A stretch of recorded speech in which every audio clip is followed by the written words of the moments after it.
Welcome to Space to Ground. I'm Shaniqua Vereen.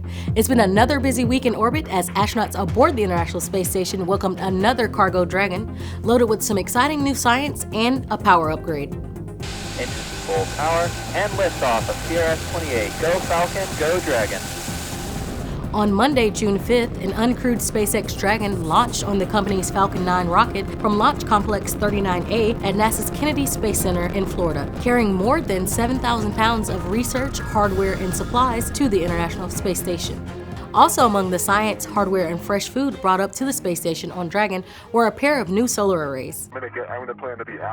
On Friday, June 9th, NASA astronauts Stephen Bowen and Woody Hoburg exited the station's Quest airlock to install an upgraded IROSA on the 1A power channel on the starboard truss of the station. On Thursday, June 15th, the same pair of astronauts will install another IROSA on the 1B power channel on the starboard truss. The spacewalks will see the 5th and 6th IROSAs mounted to the existing solar arrays and will augment the power capability on the station to accommodate increased commercial and scientific research on the complex. Back inside the station, we look to answer the question, do you age differently in space? We'll go back to high school for the answer.